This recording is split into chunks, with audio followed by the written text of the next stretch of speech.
Hey loves! This month I am celebrating 3 years going natural, and I thought a great way to celebrate will be sharing with you 5 things that have slowed my progress, in the hopes that you won't make these mistakes and won't have any delay in reaching your hair goals.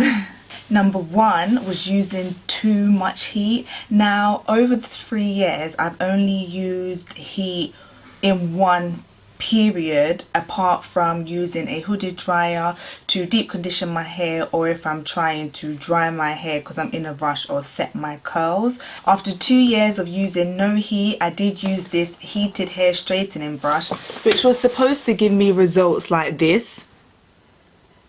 And this was how my hair turned out. So not quite the same results as what you see on the box, but I did actually love that result. It gave me a type of blowout look, so if ever I was going for a blowout look I could use this, but I haven't used it again since. Then after that I went ahead and straightened my hair, so it gave me these results using a straightener, a proper straightener.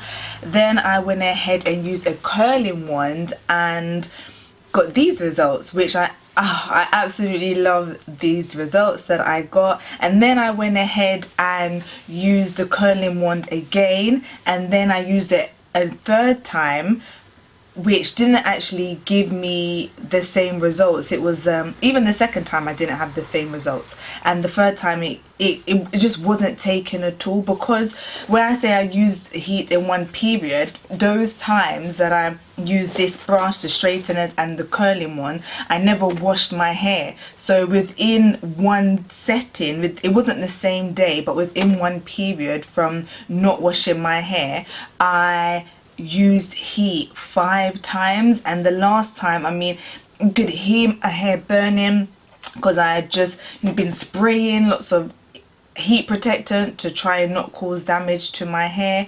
And every time that you use heat, it does cause damage to your hair. It doesn't mean that you will get heat damage, but every time we do use tools on our hair, it does cause some type of damage. The second thing was trimming my hair myself really badly.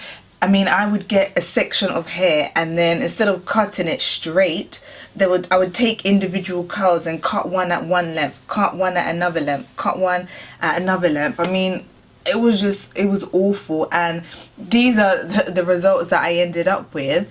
And I read that from a bad haircut it can take you 6 months to a year to recover. I did this in June 2019, so it's a year and 4 months later, and I'm still recovering. This side of my hair is longer than this side, especially at the front, because at the back I did cut it pretty much the same. The third thing was getting pure caffeine, like the white powder caffeine, and putting that into coconut oil and putting that on my scalp to stimulate hair growth. Because I did have great results the first time that I used coffee, I thought, if it's the caffeine that is making my hair grow, then why not use caffeine by itself without all the other extras that are in coffee? And I mean, it was awful. I actually did grow an inch in less than a week, but I will never use it again. And I remember this one knot, this is it here, and I had to cut it off. It was actually, I measured my hair and it was like 3 inches shorter afterwards.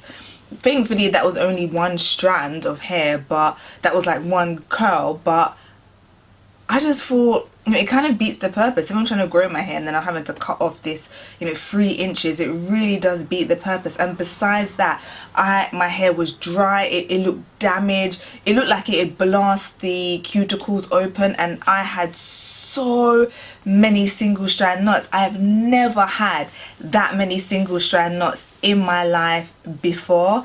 And what I ended up doing was getting a brush and ripping it out, which leads me on to number 4, which is using brushes. Now if you have thick hair, high density hair, you're more able to get away with using brushes. There are strength in numbers.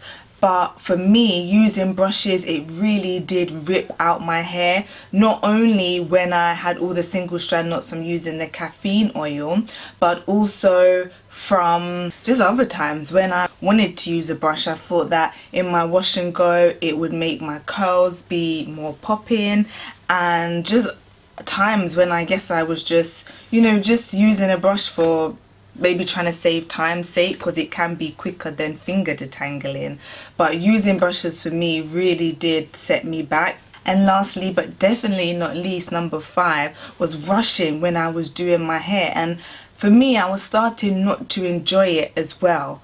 I was, you know, trying to do everything and all things to grow my hair, and there's so much, you know, trending on YouTube and so much that's going on that can help you to grow your hair, whether it's Ayurveda, whether it's using essential oils, using herbal oils to grow your hair.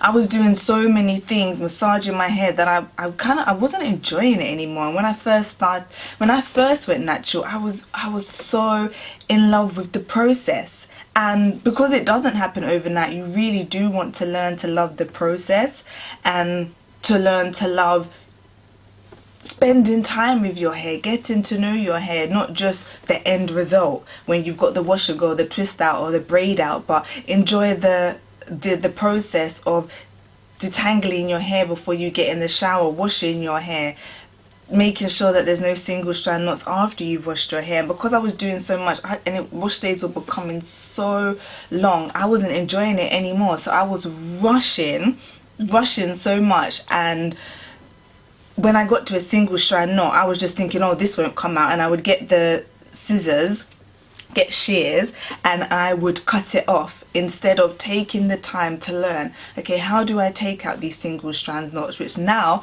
I'm able to do. And I'm so glad, because if not, like, it got to the point where I was just felt like I wasn't retaining any length, because I was cutting so much single strand knots out of my hair.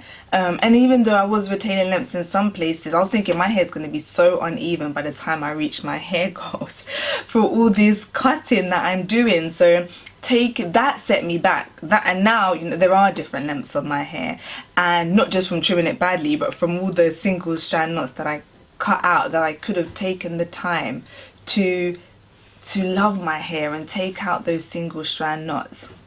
So I've definitely learnt my lesson, and I'm not doing any of those things anymore. These 5 things really did set me back, and I'm so thankful that I have that knowledge that going forward my progress can be quicker.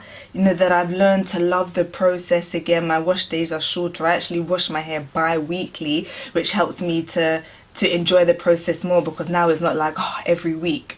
It's every 2 weeks, and that helps me to enjoy the process more, and still getting to learn about my hair, because I did transition, I didn't big chop, so now it all being natural, no more relaxed part, no more dyed hair.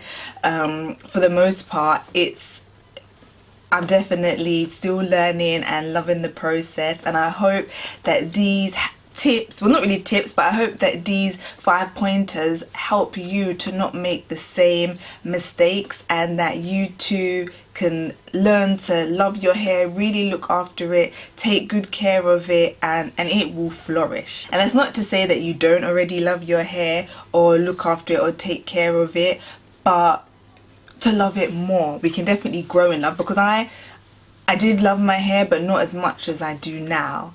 Wish you all the best on your hair care journey. I thank you so much for all of your support. Take care.